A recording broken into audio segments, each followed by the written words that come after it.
ആലപ്പുഴ അപകടം. KSRTC ഡ്രൈവറെ പ്രതിയാക്കി FIR. സിനിമയ്ക്ക് പോകാൻ കാർ നൽകിയത് പരിചയത്തിന്റെ പേരിലെന്ന് വാഹന ഉടമ. 3 പേരിൽ ഒരാൾക്ക് ബ്രെയിൻ സർജറി ചെയ്തു. ആലപ്പുഴ കളർകോട് KSRTC ബസും കാറും കൂട്ടിയിടിച്ച് 5 MBBS വിദ്യാർത്ഥികൾ മരിച്ച സംഭവത്തിൽ KSRTC ഡ്രൈവറെ പ്രതിയാക്കി FIR ഇട്ടു. അലക്ഷ്യമായി വാഹനം ഓടിച്ചതിനാണ് KSRTC ഡ്രൈവർക്കെതിരെ പോലീസ് കേസെടുത്തിരിക്കുന്നത്.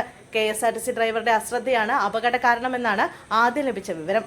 CCTV ദൃശ്യങ്ങളുടെയും മൊഴികളുടെയും അടിസ്ഥാനത്തിൽ ഇതിൽ മാറ്റം വരുമെന്നും പോലീസ് വിശദീകരിച്ചു. കുട്ടികൾക്ക് വാഹനം നൽകിയത് വാടകയ്ക്കല്ലെന്ന് വാഹന ഉടമ ഷാമിൽ ഖാൻ വ്യക്തമാക്കി. കണ്ണൂർ സ്വദേശി മുഹമ്മദ് അബ്ദുൾ ജബ്ബാറുമായി പരിചയമുണ്ട്. പരിചയത്തിന്റെ പേരിലാണ് വാഹനം നൽകിയത്.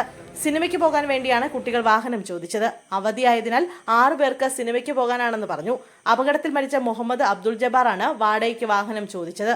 വാഹനം കൊടുക്കാൻ മടിച്ചപ്പോൾ സഹോദരനെ കൊണ്ട് വിളിപ്പിച്ചുവെന്നും ഷാമിൽ ഖാൻ പറയുന്നു. അപകട വിവരം അറിഞ്ഞതിന്റെ ഞെട്ടലിലാണ് ഇപ്പോഴും. പോലീസും മോട്ടോർ വാഹന വകുപ്പ് ഉദ്യോഗസ്ഥരും ബന്ധപ്പെട്ടിരുന്നുവെന്നും ഷാമിൽ ഖാൻ കൂട്ടിച്ചേർത്തു. വാഹനാപകടത്തിൽ കാറിലുണ്ടായിരുന്ന മറ്റ് 6 പേരും ആശുപത്രിയിൽ ചികിത്സയിലാണെന്ന് ആരോഗ്യമന്ത്രി വീണ ജോർജ് അറിയിച്ചു. ഇതിൽ 2 പേരുടെ ആരോഗ്യനില ഗുരുതരമാണെന്നും ഒരാൾ അതീവ ഗുരുതരാവസ്ഥയിലാണെന്നും മന്ത്രി വീണ ജോർജ് പറഞ്ഞു. ഇവർ വെന്റിലേറ്ററിൽ ചികിത്സയിലാണ്. 3 പേരിൽ ഒരാൾക്ക് ബ്രെയിൻ സർജറി ചെയ്തിരുന്നു.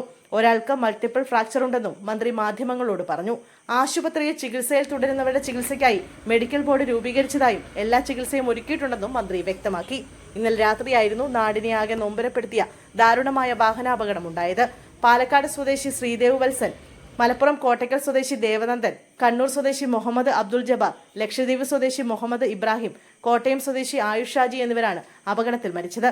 2 മാസം മുമ്പാണ് 5 പേരും ആലപ്പുഴ മെഡിക്കൽ കോളേജിൽ MBBSന് ചേർന്നത്. ആലപ്പുഴയിലേക്ക് സിനിമയ്ക്ക് പോവുകയായിരുന്നു യുവാക്കൾ. കാറിൽ 11 പേരുണ്ടായിരുന്നു. ഇവർ സഞ്ചരിച്ച കാർ നിയന്ത്രണം തെറ്റി എതിരെ വന്ന KSRTC സൂപ്പർഫാസ്റ്റ് ബസ്സിലേക്ക് ഇടിച്ചു കയറുകയായിരുന്നു. കാർ വെട്ടിപ്പൊളിച്ചാണ് വിദ്യാർത്ഥികളെ പുറത്തെടുത്തത്. ബസ് യാത്രക്കാരായ 2 സ്ത്രീകളും അപകടത്തിൽ പരിക്കേറ്റ് ചികിത്സയിലാണ്.